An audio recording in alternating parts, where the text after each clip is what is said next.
Welcome to TPM Vid's Disney Beat, where we talk about all things Disney. If you're new to the channel, hit that subscribe button and click the bell icon to be notified when we upload a new video. We also have Instagram and Twitter. You can find us at TPM Videos. Disneyland in California is known as Walt's Park. In 1923, with a suitcase and a dream, Walt Disney moved to California, where he became a pioneer in the animation and movie business. Now, Walt was a visionary man, and by 1950, he was ready to try something new and venture into theme parks. He was a kid at heart, and on July 17, 1955, his dream became a reality with the opening of Disneyland, this magical place that everyone, regardless of age, could enjoy. That's right, anything's possible in Disneyland. Walt himself was very involved in the entire process of bringing Disneyland to life, going to the park every day during the construction process. Even though Walt Disney may be gone, his spirit still lives on at the park. There's many tributes and hidden details pertaining to Walt all around Disneyland. And after 6 decades of operation, well, there's also some myths that have circulated as well. So today, while looking at the history of Walt Disney and the theme park, we're going to be counting down the top 7 Walt Disney hidden secrets and myths at Disneyland. Number 7. The first hidden Walt Disney tribute takes us into the wacky cartoon world of Toontown. Now, the windows on Main Street are used as a way to honor the men and women who've helped build up Disneyland. This also includes Walt Disney, whose name can be found on the door to the casting agency. Well, in Toontown, the window tradition was continued, but they just honored cartoon characters, with the exception of one, made for Walt Disney, the only human allowed into Mickey's Toontown. Above the library, you'll find 2 windows with Laugh-O-Gram Films, Inc. The bottom portion of the right window has W.E. Disney, directing animator, W.E. standing for Walter Elias Disney. Before the success of Disney Animation Studios, Walt Disney had another studio venture called Laugh-O-Gram Films, which was founded in 1921. The studio was based out of Kansas City, Missouri, where Walt, along with a team of talented artists, produced various short animated cartoons. Unfortunately, Laugh-O-Gram Films didn't last too long and went bankrupt in 1923, and that's what prompted Walt's move to California. Even though Mickey Mouse wasn't conceived until 1928, the character was inspired by a little mouse at the Laugh-O-Gram Film office. In the wastebasket by Walt's desk, he found a little brown timid mouse, so he placed it in a wire cage and kept it as a pet on his desk. Later in 1928, when Walt asked Ubby Works to come up with a new character, he remembered that cute little rodent from Kansas City, and Mickey Mouse was born.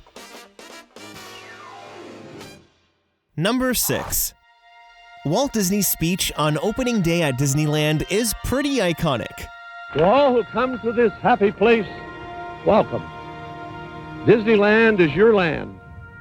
Here age relives fond memories of the past, and here youth may savor the challenge and promise of the future. Disneyland is dedicated to the ideals, the dreams, and the hard facts that have created America, with the hope that it will be a source of joy and inspiration to all the world. Thank you. Now, have you ever been in New Orleans Square and heard this clicking sound coming from the telegraph cable office? Well, that clicking sound is a message in Morse code, which would have been used in the 19th century, the era New Orleans Square is set in. The message is about a minute long, and it's actually an excerpt of Walt Disney's opening day Disneyland speech. It says, "To all who come to Disneyland, welcome. Here age relives fond memories of the past. And here youth may savor the challenge and promise of the future." Now, another fun hidden Walt Disney tribute in New Orleans Square can be found on this railing above the Royal Street veranda. If you have a keen eye, you'll make out Walt Disney's initials along with his brother Roy's initials right in the center of these railings.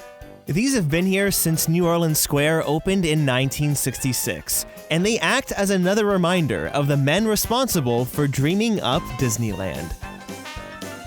Number 5. Disneyland was once just an idea that Walt Disney dreamt up, And that dream happened in a very specific place. At the entrance of Great Moments with Mr. Lincoln, you'll find a bench hidden in the doorway. Well, this is where Walt Disney dreamt up Disneyland. On the weekends, Walt would take his daughters to the merry-go-round at Griffith Park. He sat on this bench while they rode the merry-go-round and thought to himself that some kind of amusement enterprise should be built, where the parents and children could have fun together. Now, before this grand idea we know today as Disneyland, Walt's original idea was called the Mickey Mouse Park. It was to be built at the Disney Studios in Burbank, California. The park was small and only about 8 acres, but as the dream grew, Walt Disney decided that they needed a much larger space. So in 1953, the Walt Disney Company purchased a 160-acre parcel of land in Anaheim. Construction began in 1954, and Disneyland was opened on July 17, 1955. Number 4. Over in Town Square, you can find the Disneyland Firehouse, and it's commonly known that Walt Disney had a small 500-square-foot apartment on the second floor. Now, you may have noticed a lamp in the front window, and it's actually kept shining every day. When Walt Disney would stay in the apartment, he used to turn this light on, and it became a way to let guests and cast members know that he was in the park. After Walt passed away, they kept the light on to keep his presence alive, and this is the common story told about the lamp. The only time the lamp isn't seen is during the Christmas season, when a Christmas tree takes its place.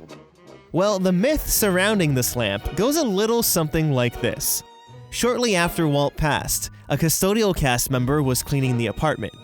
She turned the lamp off, went down to the park, and then noticed it was still on. She thought she just forgot to turn it off. So she went back up, turned the light off again, and when she went back down to the park, it was mysteriously on again. It's even said that when she went back up into the apartment to turn the light off again, she actually saw the light turn on by itself. Since that day, they just chose to always keep the light on as a tribute to Walt. Either way, both stories end with the light staying on to honor Walt Disney. But which one do you think is true? Comment below. Number 3. The Partner statue can be found in the hub with Sleeping Beauty Castle as the backdrop. Carved by Imagineer Blaine Gibson, this copper statue of Walt Disney and Mickey Mouse was added in November of 1993, and it stands 6 feet 5 inches tall. It's actually 7 inches taller than Walt's actual height. Back in the early 1960s, Gibson created a bust of Walt Disney. So by using that as a model, he spent a year sculpting the Partner statue to make sure it was just right. When you take a really close look, you'll notice many small details that really capture the essence of Walt Disney. The Partner statue at Disneyland in California was the first to debut, but today, there's currently 5 statues in total, which include one in the hub of Magic Kingdom at Walt Disney World and one at Tokyo Disneyland. On each of these statues, there's 2 hidden details that many people seem to overlook. If you take a look at Walt's hand pointing down Main Street, USA, there's a ring on his finger. It's an Irish Claddagh ring that Walt's wife Lillian bought for him on a trip they took to Ireland. And Walt actually wore this ring every single day. You may have also noticed something engraved on Walt's tie. Well, that says STR, which stands for Smoke Tree Ranch. It was Walt's vacation home in Palm Springs. The Partner statue acts as the perfect reminder of Walt Disney, the man responsible for the magical place that's Disneyland. Number 2. Sleeping Beauty Castle is the centerpiece of Disneyland, and if you take a look up at the castle archway, you'll find a crest with a triple set of lions. Well, what a lot of people don't know is that this here is the Disney family crest, and it was added to the castle in 1960. Something else that was added to the castle later on was this chandelier clock in 1996 during a castle refurb. You may have noticed it as you're walking through the castle from Fantasyland towards the hub, and there's been a long-time myth surrounding this chandelier. If you watch the clock, you'll realize it doesn't actually work and that the time is just frozen. The commonly talked about myth is that this clock marks the time that Walt Disney passed away. Well, Walt Disney passed away on December 15th at 9:35 a.m. And without even knowing which hand marks the minute or hour, both are nowhere close to being 9:35. So obviously it's safe to say that this myth is busted. But what exactly does the time represent then? Well, it actually represents nothing of importance according to a Disney Parks blog post. When the chandelier clock was installed in 1996, it actually never worked in the first place. Over the years, the clock has been set on different times, but none of them have had any significance. So the big moral of this story is to never rely on the broken clock to tell you the current time or any significant time from the past. Number 1. One of the most popular Disney myths is that Walt Disney was cryogenically frozen and was buried under certain locations at Disneyland. The most common location talked about is under Pirates of the Caribbean. Another is under the Partner statue, beneath Sleeping Beauty Castle has also been brought up, and even under Cinderella Castle at Magic Kingdom in Florida. Well, none of this is true, and the myths are completely false. That's right. Walt was never frozen and is not under anything at a Disney theme park. When he passed, he was cremated just a couple of days later. January 12th, 1967 was the first time someone was cryogenically frozen, and it wasn't Walt Disney. So how did this myth gain steam? Well, it all started back in 1969, when the rumor was first briefly mentioned in a French magazine called Ici Paris. Then in 1972, the president of the Cryonics Society of California spoke with the LA Times. He said that Walt Disney showed interest in being frozen, but he did confirm he wasn't actually frozen. He said, "The truth is, Walt missed out. He never specified it in writing." Disney's family denied that even this quote was true, and Walt's daughter Diane said, "There is absolutely no truth to the rumor that my father, Walt Disney, wished to be frozen. I doubt that my father had ever heard of cryonics." Over the years, the myth has continued to spread. A lot of people still really want to believe it's true. Walt may be gone, but he is not frozen. He was a legendary man, and his legacy does live throughout all of Disneyland. So did any of these Walt Disney myths and hidden secrets at Disneyland surprise you? Have you ever heard or noticed any of them? I'd love to know. Leave a comment down below to start a conversation, and don't forget to hit that like button if you enjoyed the video. If you have any videos from the Disney parks that you'd like to share with us to be used in future videos, follow the link in the description below. Thanks so much for watching. Click the TPM icon on the screen to subscribe to this channel, and check out some of these other videos which we're sure you'll like.